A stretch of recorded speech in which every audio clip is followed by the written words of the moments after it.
Hey, what's up, guys? Welcome to the final episode of season 2 of the Pointman Podcast. As we are wrapping up another fun batch of episodes that we've been uh, working through since about December of this year. I Yeah, think this kind of been our spring season. yeah, for sure. Yeah, it's been in about 6-7 months now. Yeah, for sure.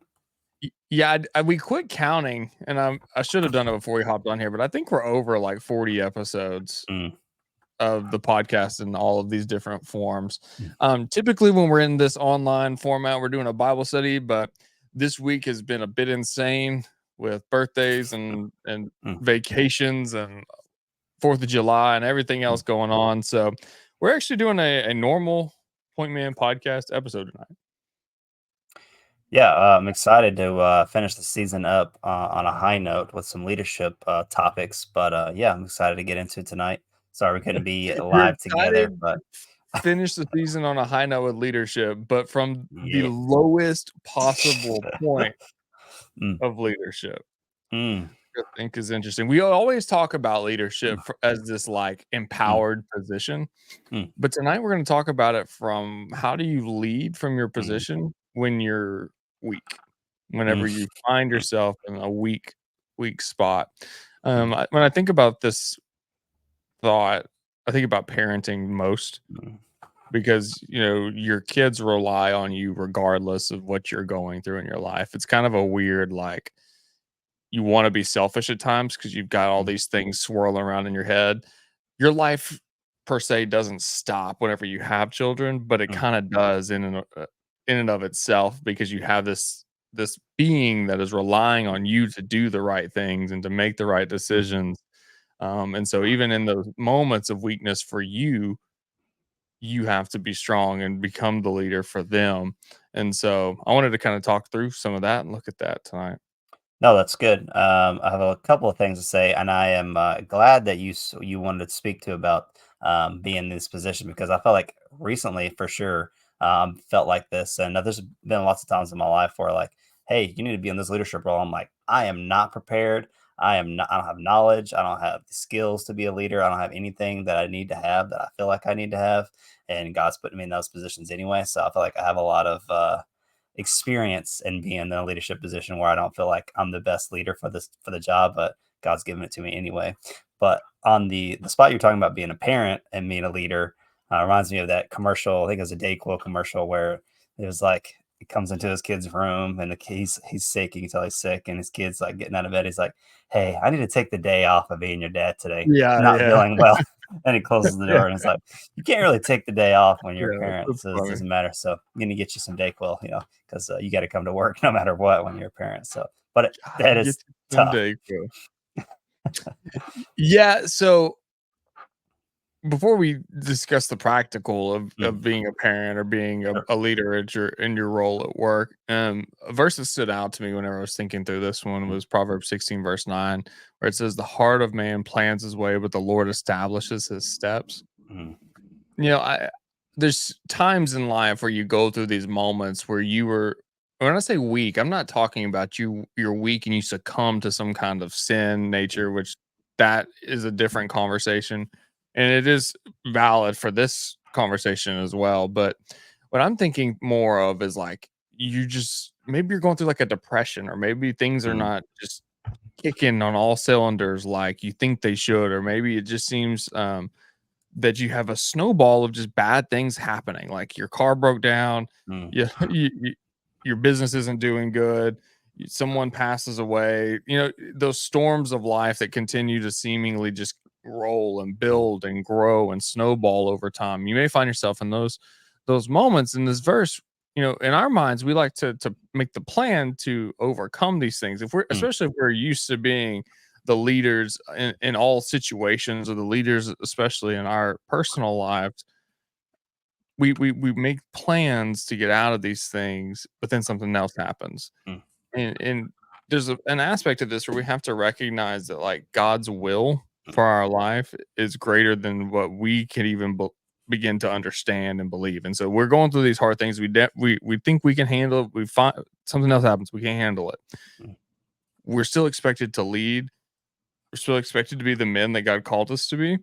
Um, and so how do we overcome that? Well, one, you have to remember that God's ability is greater than you can even imagine it. Mm, So whenever you're going through these things and you find yourself in these weak points in your life, you it's not on you.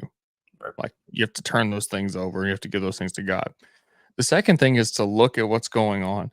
I taught a message. It's been a while back, and I was talking about how like whenever you something bad happens and you seem to want to row the Mm, boat for yourself and to like get back to shore, mm, and you just keep finding yourself further and further and further away from the end point.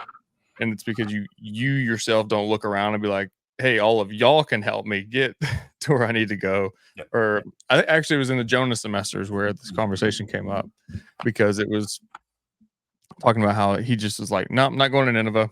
Getting on this boat. No, I'm not going there. Throw me overboard." Like he was just all these things. He was Mm, like, "I'm going to decide, make this decision. You're not going to tell me what to do," and it just kept pushing him further and further and further away from the will of God and made him more and more mm, uncomfortable. But it was whenever he submitted that things began to fall back into mm, alignment, and he was able to move back into the will of God, and he was able to move back into the power that was given to him by God. Same thing in our lives. Same thing when we're going through these hard things. When you find yourself trying to overcome them on your own, and you mm. just end up further and further in the crapper, if you will, or away from the will of God, and you No, lose that power. I 100% agree with you, and I like the verse too because it kind of gives you a peace about it. Sometimes you like, man, maybe I messed up. I shouldn't have done that thing. And God's like, I have this whole picture of eternity. I have every step. I know every step that you're going to take and every move that you're going to make. That's my plan for Every you. I have this step plan for you. you take. Yes, but Sorry. um, I lost my train of thought there. He knows Threw me every off. step you take, every move you're gonna make. Yeah. So, Sorry. but yes, no, you're good. You're good. You're good. So so you don't have to worry about it because God has a plan for you. And you maybe say, like, oh, we're going to go down here and do this and it's going to be great. And we're going to have that. But you don't know that. I know in the Bible where it talks about where it says, don't say that you're going to do this. Say, Lord willing, that's going to happen. If it's the Lord's will, this will happen. But it's not always your plan that's going to come to fruition. Like God knows what's going to happen. And then the other thing was like you were saying, when you're trying to get things done on your own, I feel like you can kind of feel it. Like I need to get this done. I need to do this, and you're stressing. And then God's like, stop stressing. Just put it on me. I've been in that situation lots of times in my life where I'm like, I should have just given it to God in the first place. He's going to take care of it for me, so I might as well just give it over to Him. Stop trying to lean into my own thing and try to ask maybe ask other people for help if that's what it needs to be, or just ask God for help. So that's good. So in your experience, I think that that's a churchy thing that we say is like give it Mm, up to God, like mm. let your problems be his problems, nothing's too great. So what's the practical step there? How do you do that? So for me, I've had to learn this the hard way is that when my anxiety and my fearfulness of what could happen, the bad things that are going to happen, they start creeping in, and I start making decisions based off those anxiety and making decisions based off my fearfulness of what could terribly happen. And I don't automatically give those to God and say, God, I'm not going to have this anxiety. I'm not going to have this stress. I'm going to pray about it. I'm going to give it to you. And then I'm going to try to work through this. And I'm just going to ask for help. That's for me practically what happens. Because if I don't, like you're saying, it spirals, and it just you make a bad decision after a bad decision after a bad decision when that stuff kind of creeps up and you don't try to get help from it. So for me, at least. Yeah, so you find yourself in a weak place where you don't Hmm. feel empowered as a Yep. leader. Hmm. You continue to try to fix it on your own. These things Hmm. keep devolving. You recognize that you need to give these things over to God. Hmm. Yep. That you need to he's going to establish his steps. You can plan, but Yep. it's going to be up to him at the end of the day. 100%. Yep. So what I'm trying to get at, I think, is when we talk about this practical step Mm. of what is it like? I'm giving it to God. What am I doing? What is the thing that whenever you say that, what are you Mm. actually doing practically in your life? So if I'm in a leadership position and I don't know what to do, and I'm sitting there like I need to make this decision. It could be horrible, it could be great. I always pray about it right before I make this decision. And then a lot of the times, what I'll do is go to get some counseling for a decision that I need to make. If it's like something that could be like, altering for someone's life, or maybe it's a, big decision for me. It could make a lot of changes for me. Like I'll like to go to my dad for advice and call him up Mm, and be like, "Hey, I need to make this decision. I'll just bounce some ideas off of you. What do you think about this?" And he'll say, "Well, you got this happened in the Bible, and this will happen." You're like, "Oh, I didn't even think about that." So mm. I guess praying to God, and then also asking if it's a decision that you don't think you can come up with on your own. Maybe getting some biblical advice from someone else helps me out a lot when I'm struggling with my leadership decision making skills, which happens a lot more than people probably know. No, I think that's good. Yeah. I've talked on here about having a personal board of Mm, directors yeah. before, which is I don't know who came up with that idea. I heard it from Joe Senna from Spartan Race, I Mm, think. Um, I kind of run through those people when I'm in a weak spot. yeah. Like whenever I have like the run through the wall. We're just gonna try everything Yeah. until something Yeah. breaks, type of mentality. And so whenever I'm in a place of strength and I'm Mm, like, yes, we can do anything and everything. I'm just trying it. It's like the point of you're just throwing it and we're just gonna break down this wall. And if it yeah. doesn't seem like it's gonna work, we're gonna figure out how to do it. Yeah. But whenever you do find yourself in those points of weakness, I find myself becoming more and more vulnerable Mm, with those people who I trust to invest in my life. yeah. And so it's not that I still have to make the decisions. I still Mm, have to be the one. The buck's still gonna stop with me. But yeah. those people have different perspectives. Mm, Uh, my mom is a very practical leader. She's mm, been in like corporate management for a long time, and I need like a very practical response mm, to or an analysis of something I'm thinking through. I'll just call her, be like, "Hey, mm, what do you think about this? mm, What would you do?" If I need someone to be more like, you know, kind of not artistic, but just more creative about how to mm, overcome something, I might call somebody else or someone I just need numbers like, hey, does mm, this math work? Can we actually do this? I'm calling mm, somebody else. And so I think that having community of people, just like in our faith, just like in mm, our development as men, but also in our development as leaders. And this isn't a leadership conversation like you're going to go run the Fortune 500 or start the big yeah. church or do Right. you think these, we're talking about the concept of leadership that every man is called to Mm, to lead their family, to be a leader in their community, to lead from a position of faith, to be the one who's driving change in their household and in their family. And so those same things apply in those aspects as well. And if you don't have those people, like you go to your dad, yeah. great example. If your dad's someone that you trust to pour in and help make those decisions in your life, that's great. He's in that community of people that you're willing to be vulnerable with these Yeah. times of weakness. Leadership doesn't only happen in the seasons where you're feeling empowered, where you're Mm, feeling good and strong and everything around you is going well. yeah. Being a leader is something that you do all day, every day, Mm, and there's always a consequence. There's always something that could happen for a decision that you made mm, time ago that you've lost track of, that you're not even yeah. paying attention to anymore. And that applies in our life. Think about the decisions you make with your kids in the Mm, bad times. What if you said the wrong thing and now your kids made a poor decision down the line that you mhm, hadn't thought through because you were just in your feels, you mm, know, 10 years yeah. ago. I got a good story for that real quick if you want to Yeah. hear it. So my dad built rent houses growing up. As I was growing up, he was building rent houses, so we helped him build rent houses. And one time, I remember him telling us it was something like we were vacuuming out like this duct or something, and it was like super clogged up. And he told me he was like, I was like, I can't do it. I can't clean this vent out. He's like, what if your life depended on you cleaning this Mm, vent out? And so I was like, well, I guess I would go. This is besides the point. I was like, I guess I'll go down back to the house, drive to the house, and get a shot back and go back and clean it. He's like, that's what I want you to do. And like something clicked in my brain where I yeah. was like, I'm just going to use this mentality for any situation that comes up the rest of my life. And that's not really what we're talking about. But the part I want to talk about where he said that to me and it like altered the direction and trajectory of my life, one statement, I came back to him a few years later, and I was like, "You remember telling me that?" And he's like, I don't remember ever saying that to you Yeah. in my life." But it's pretty funny. It's like you're talking about, like, you might say something and it could change the trajectory of someone's life that you don't even remember saying. In that moment where he does Mm, that, he doesn't remember it down the road because yep, he's probably done that a multitude of for times sure. because he's leading his family Mm, every single day, and yep, so he's making these I don't watch a lot of, like, dramatic TV, but I do really like the shows that are kind of in that vein where you see this, like, genius leader, like, mm, making these, like, split-second decisions and, mm, like, the run and gun kind of development of storylines and mm, characters, and that's like being a parent, like being those, like, over the mm, top CEOs or lawyers or whatever you see on TV. That's kinda like being a dad on a daily basis if you do mm, it right.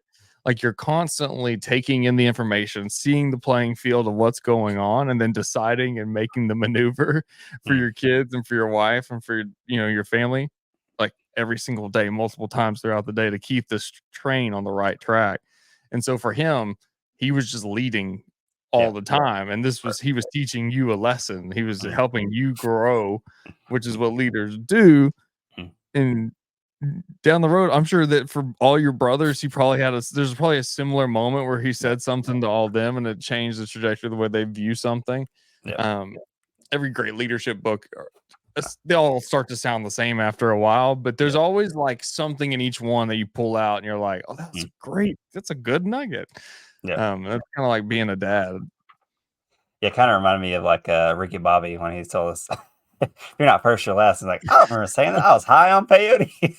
He was like, "I lived my whole life based off that one statement." It's like, "I don't remember telling you that," but I just That's a good point, yeah. it reminded The me of that. sage wisdom of Ricky Bobby's dad, Ricky Bobby's actually. dead, yeah. "You ain't first, you're Yeah. last." And he's like, "I lived my whole life, changed my everything about everything because of that one statement." But yeah. I think about it a lot, the things that Mm, I say, especially to my mm, teenager, and I don't always say the right things to him, mm, because I just get frustrated, and that's those moments of weakness where you're, like, mm, stressed about something else, and you're not taking it out on your kid, but you're also not making the proper decisions in that moment.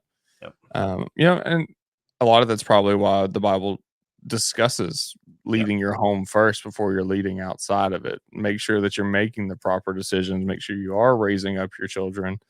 Make sure that you are making the right financial and moral decisions inside of your household before you take those things out into public and into other people's households and into other people's, space and trying to help them grow first, help your family grow and help them develop and lead them. no, I agree. And if someone tries to give me advice, and this is me objectively looking at their life, I'm like, man, their household is wild. Their household's crazy. I'm like, they can't lead them. I'm not going to take their advice. But I mean, to say is like you sometimes you do have kids that are wild and they're doing the wild things, but mismanaging everything in their household is an example. So for you, it's gonna kind of make it a priority to handle the stuff that's in your household. Try to take that as your first leadership role before you take it off to church or work or wherever else that Mhm. you find yourself being a leader. So that's really good. Yeah, no doubt about it. Second thing I was thinking about, and this is we talked about it in our last semester of Pointman. The discussion of about purpose and God's Mm, will and our personal will and God's will. And when these mm, things all collide, there's this. It's like a magic switch that goes off mm, where you're moving not only in the way that you want to go because you're moving in your will, but you're also moving in God's will. And so the mm, power and the investment that kind of comes along with that becomes mm, incredible. The reaction because his steps are defined by mm. him, and you're now Yep. walking in them. And so the ability that we can't even fathom becomes part of this equation that you're dealing with. And for us, more in this point of weakness, I asked about the practical, like, what are you doing when you give things up to God because of Sure. this? Because if someone is struggling mightily, Mm, I was going through a transition recently, and I was in the position of near like frustration and pain that I mm, wasn't doing what I was supposed to be doing, but I could see what I was supposed to be doing. mm. Like it was so close that I could like reach out and grab it metaphorically, Sure. but I wasn't walking in that Mm, fully. Um, and after assuming that from the knowledge I have now, at least the limited knowledge I have now, that has changed. There's like a shift. Now I'm still frustrated with things.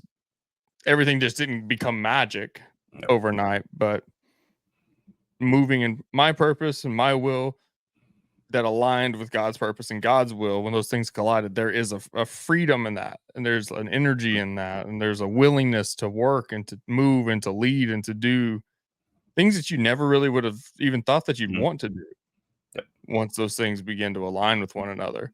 And so if you're moving in those times of weakness, maybe look at your life. Maybe look at the Mm, things that are important to you. There may be things that are sucking time, sucking energy, sucking, mm, the ability for you to do the things you're supposed to do. Maybe you're making some excuses for things that are not mm, important. Maybe there's some things that you're allowing to block you from moving into lockstep with God and things He's got. And I think the only ways that you can really do that is spending time studying God's word. mm, It is living and active, and it does move in your life.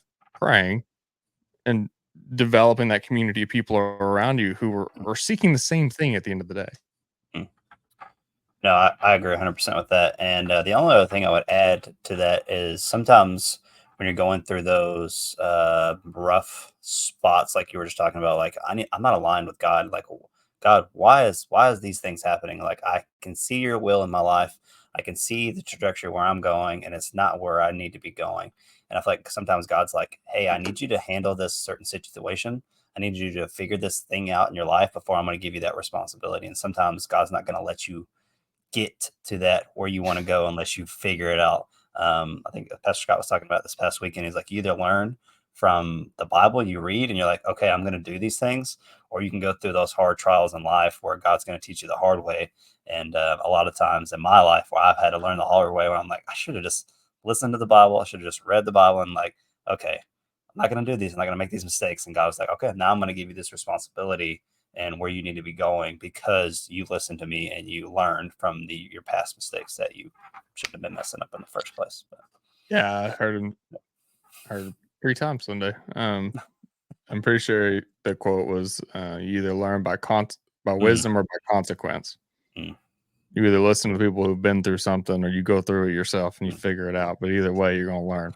yeah, yeah. There has been numerous times in my life where I'm like, as soon as I figured that thing out that God wanted me to figure out, that is when I got the responsibility. That is when I was pushed further into the mission and pushed further into God's will. It feels like for me in my life. Um, but I had to learn those things first, and you can't get to the other side unless sometimes you have to learn those things that you need to learn. Yeah, too, I think that God that I don't think I know that there's things in life that you have to just you have to attack it. You have Mm, to want it. You have to go get it. Like sitting yeah. back and being like, there is time to wait. And I struggle with this concept of like just the rest and vest, pray and dwell and wait Mm, for things to happen. mm, But I think that we get really locked into that as mm, believers. And it's like, I'm going to sit here. I'm going to pray for everything, but I'm not going mm, to change anything. yep. And uh, they gotta work hand in hand, and, like, when there's something you see that you need to be doing, there's something you see that you need to be changing, Mm, if you're moving in pursuit of God and in His will, you need to start making the actions of getting rid of these mm, things and start making those decisions to make those changes, and so, paying attention to those types of things and that action that is mm. associated with it is something that can be understated. Oh, that's good.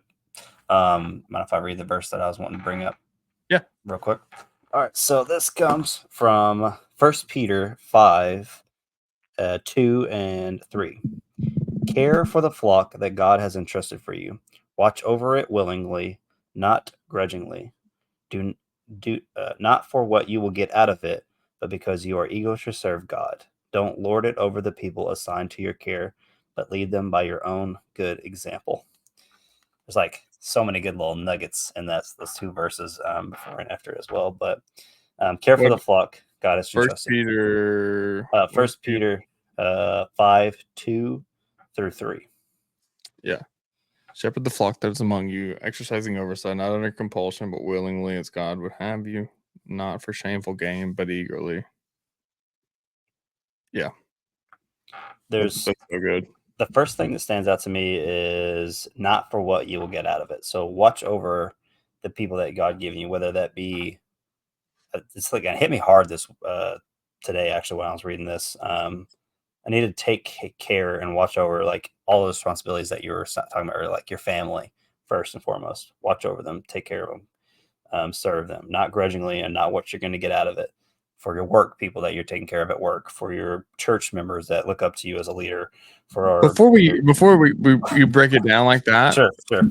can we have a mini conversation about the flock itself and Mm, about do we all are we all called to shepherd the same flock, the same number, the same size, the same responsibility, or are people destined and predestined, if you will, to shepherd and to lead certain groups? Are they designed for leadership of certain groups?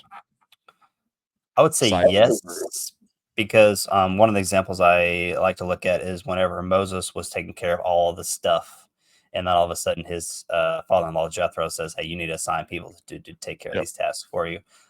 So I know you need to take care of different. Some people have the capacity to serve this amount of people, some people don't.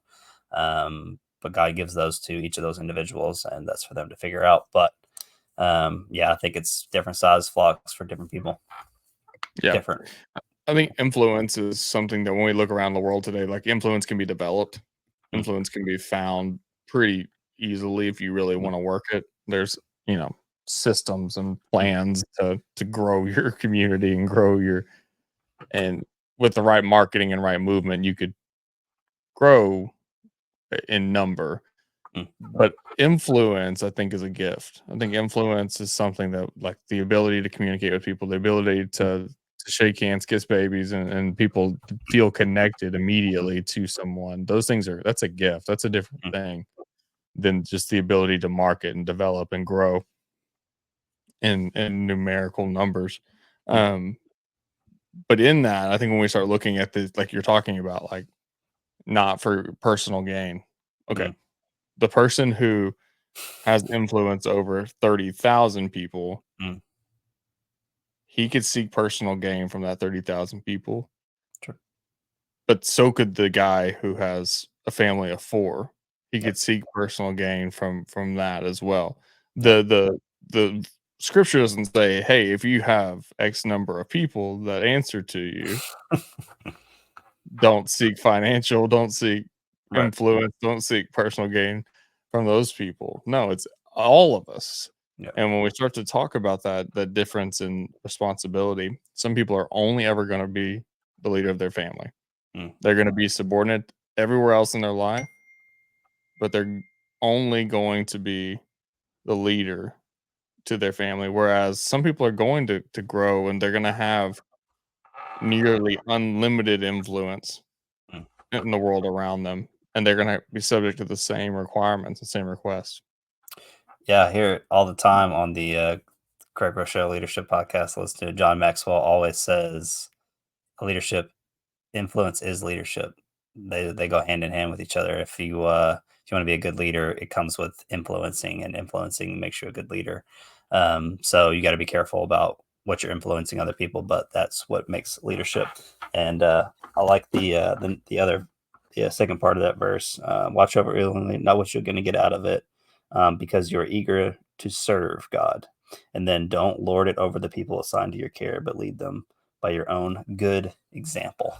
Like there's a lot of times you'll see leaders who are do this one way, but they're not doing it themselves.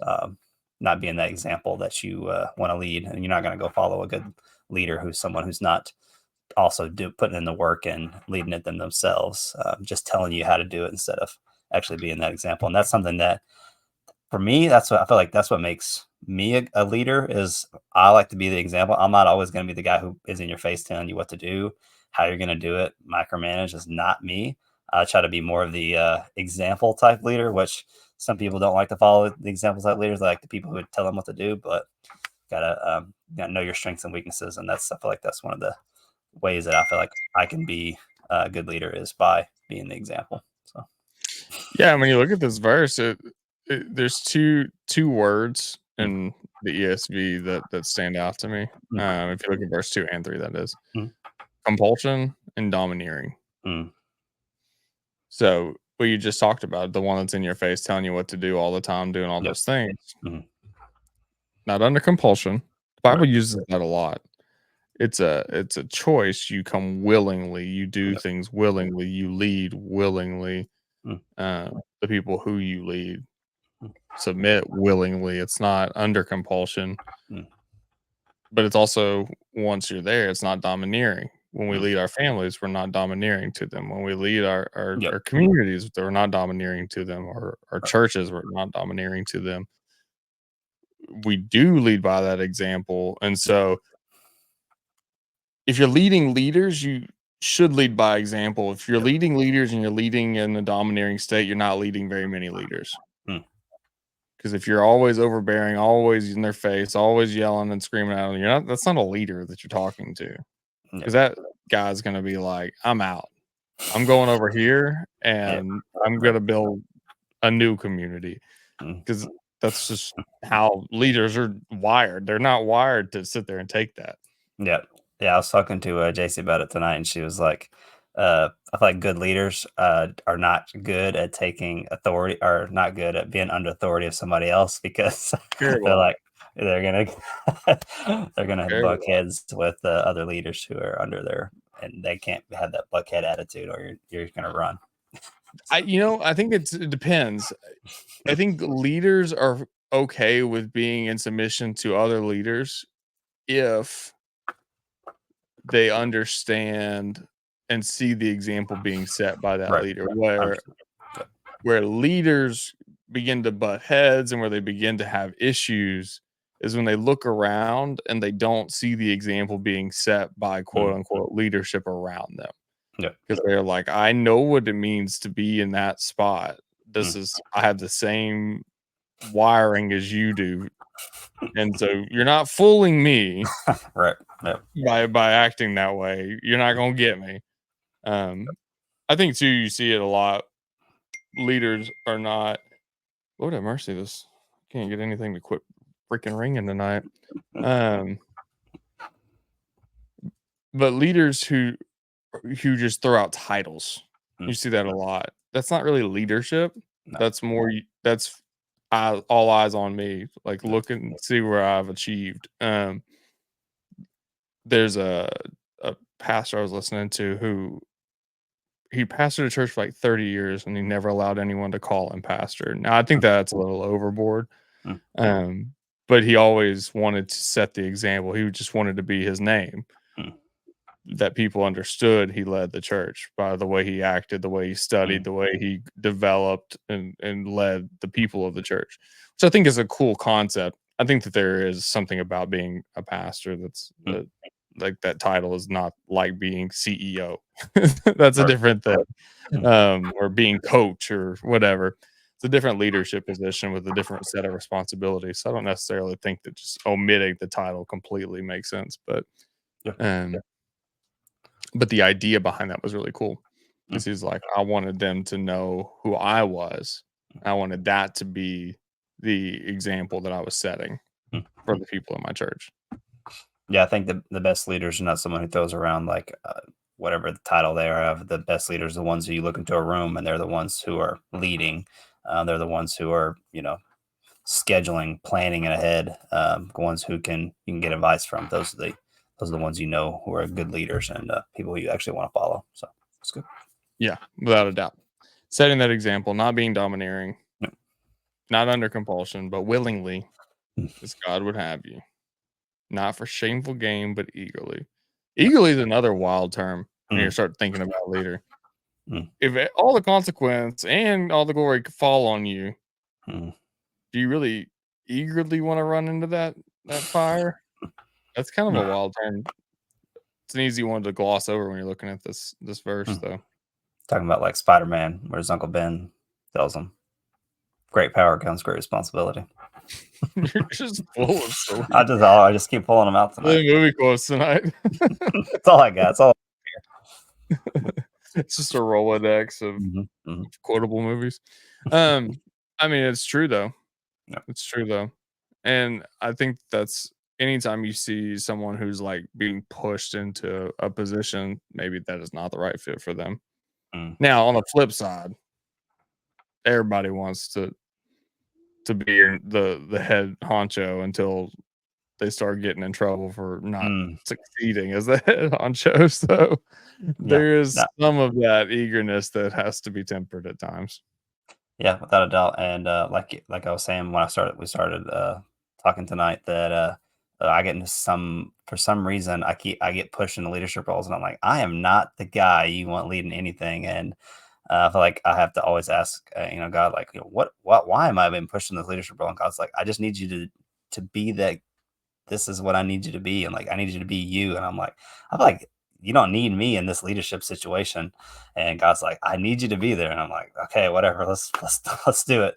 But every time that God's put me in a leadership role, I know that like, yes, I have a lot of anxiety or a lot of fear that I need to be a good leader because I'm always very non-confrontational. So like if I'm your boss, we're probably not going to argue. I'm going to say like, hey, this is what I need you to do. These are the things I need you to follow, but we're not going to have that conversation. And I feel like sometimes in my head, a good leader has to be confrontational. But I feel like God doesn't say that. He says, be you who you are as a leader. Don't try to change and conform to be someone else.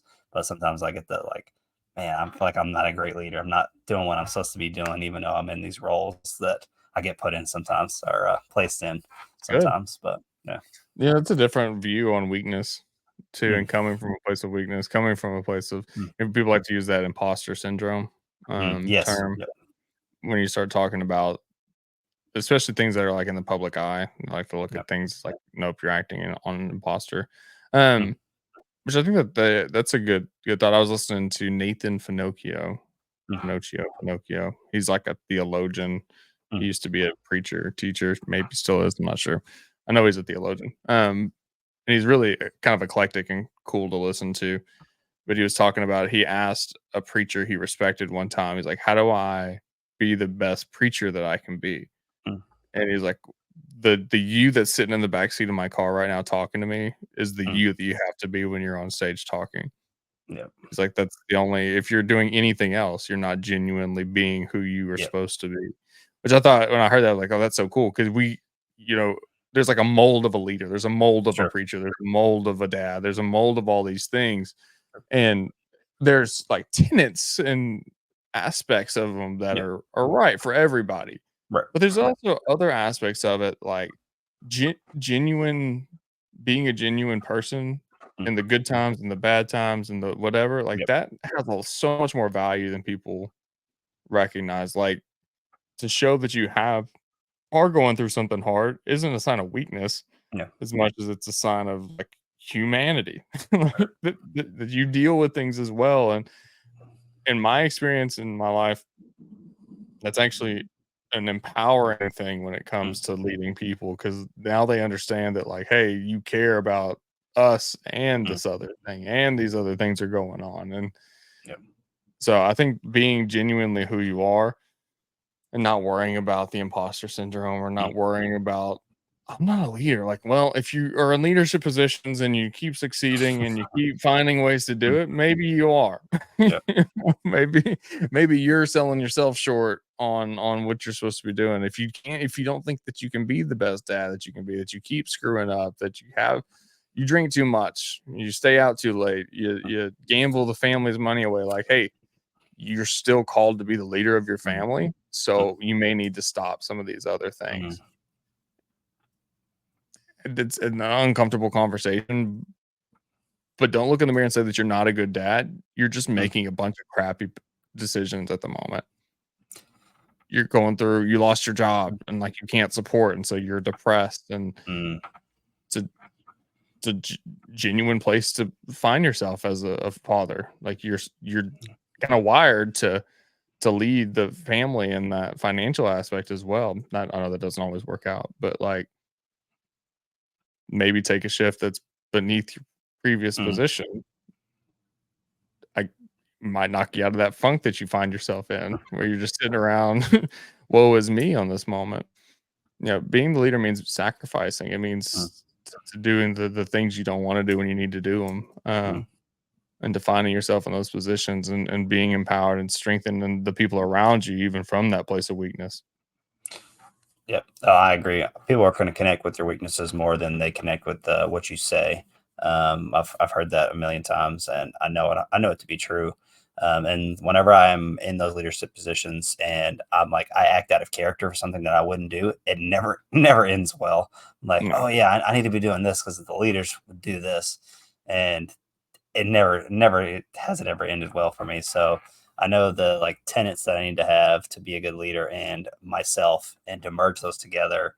That is feel like is how you be a good leader. Not trying to find someone else and be like, okay, that's a leader. I'm gonna try to copy them because it's not gonna work out for you. It's not gonna work. Yeah, No. there's a drastic difference in being a speaker and being a Mm, leader, mm, but this concept is very similar to me. mm, I used to watch a bunch of people preach and teach and mm, speak, and like I would find myself like trying to almost mimic their mm, cadences and the way that they would communicate thoughts. And whenever I wouldn't hit their cadence, mm, I would feel like I did a bad job at expressing the thought that I was working through. yeah, Um, and so I actually had to go for a stretch of time where I didn't listen to anybody else speak mm, and just listen to people like teach and discuss things and like this kind of format where they weren't delivering mm, information, because that's the only way I could figure out how to communicate how was genuine to me whenever I mm, started talking. And then I no longer had those thoughts of like, I'm not as good as that person. I'm mm, still not as good as that person, but I'm never going to talk like that person. So even yeah, if I become exceptional at the way that I deliver information mm, over time, it's still never going to sound like mm, this other person. Your leadership's the same way. Like, you can learn from these other mm, people. If you begin to mimic the styles of the way that they do things, you're always going to be thinking, man, I can't do it like mm, John. Like, I'm not yeah, good at doing it this way. And so maybe part of that is to taking a step back and be like, all right, what's important? How do I mm, genuinely do this? mm, Um, and that those thoughts of inadequacy because you're not living up to the hype or the vibe of these other people mm, can also put you in that position where you're not leading from the place that you're supposed to be because you're always mm. comparing yourself to someone else. That's good. Really good. Cool. Final thoughts? Uh, Final thoughts. Be yourself as a leader. And if someone offers you a role, this is what is something I've learned. If someone offers you a role to be in a leadership position and you don't feel adequate enough for it, I suggest, especially if it's like a leadership position, like maybe at church or maybe at work, where you're like, I don't think I can do that job. Do it. Step out of your comfort zone and do it, because God will teach you things in a leadership role that you're not going to learn anywhere else. I've learned Ask more questions. things. Ask questions. Yeah. Get a mentor. Um, Start watching leadership podcasts. Yeah, Start seriously. This is not uh, turning into a leadership podcast, by the way. This was an episode of a much broader Bible-based podcast. mm. But Just wanna God, make that very clear. for me, God has opened up so many more doors, so many more aspects of my life, because I just took that leap and said yes, then I'm going to do it, even though if I didn't feel adequate, and I still don't feel adequate enough to be a leader anywhere I'm at. So I know that's only because God gives me the responsibilities and allows me to do these things. Paul says it best, where he says, "In my weakness, God shines through." So It's yes, we all good. have weaknesses, but God's there to fill in those gaps for us. So, Yeah, that's good. Yeah, man. You said something there, but then you just topped it with something else, and I just lost whatever it was I was thinking about. sorry. No, it's good whenever you layer good on good, works out. Mm, Man, I don't know. Shoot, I don't know. There was something profound in there, at least in my mind, it was profound, but mm. that you I just noticed said, that. but yeah. No, but in your weakness, God shines through. Also said, That's just pretty awesome. take the leap of faith whenever you get the opportunity to take it. Because even if Yeah. you don't feel like you can do it, just do it. The person who asks you to lead something Mm, genuinely thinks that you can accomplish it. And mm, if you think that the moment you become absolutely comfortable in your role as a leader, you're not pushing yourself any Mm, longer. mm, And so you're actually becoming inadequate in your mm, role as a leader. You're not mm, leading anymore. You're just existing. So mm, everyone who leads in any capacity should always be a little bit uncomfortable. mm. That's good That's for where I was me then. trying to go. Yeah, yeah. This has been the final episode of season 2 of the Pointman Podcast. This thing we intend to look very different when we come back in about a month from now. And so we're still gonna have our Bible study episodes that will continue to drop from the book of Acts, and then we're gonna be looking at the book of John next after Acts. So stay tuned here on all of the channels. Make sure you like it, subscribe, and then you'll definitely know when the next season of the Point Man Podcast is coming out, because we got some ideas and some plans, some scheming, if Mm, you will, about how we can help reach more men with the gospel, mm. which is at the end of the day our only Yep, goal is to yep. make Jesus known to men everywhere and to connect them to their Bible. And so with that, you might catch this episode before the Bago tournament. I'm not totally sure, but if you do, Point Me Bago is right around the corner, July 19th and 20th, 2024. We got cash money on the line. We got some good barbecue locked Mm, in. Saucy Pig will be running the mm, barbecue for the day. I haven't had it yet. On transparency, but Shane went with his entire mm, family and they all raved about how delicious it was. And I was mm, telling some guys at church and they were talking about how delicious it mm. was. And so I'm pretty pumped. Try me some pulled pork and some beans during the Yep. Point Bago tournament this I've year. only ever heard good things since Salsa Pig, so looking forward to it. Yeah, here it's pretty good. So we'll be having it for lunch during the Bago tournament, as well as giving away $1,000 in cash prizes throughout the day. So make sure that you get signed up today. If you got a company and you want to sponsor the tournament, we got options for that too. Just head over to that.church/point man. Yeah, that.church/point man. I'm used to using my point space man there at the Spaceman. end. Hmm. Yeah, not gonna do that tonight. Anyway, it's getting late, so I'm gonna quit rambling on you. All right. We will see you when we come back for season 3 of the Point Man Podcast. Good night.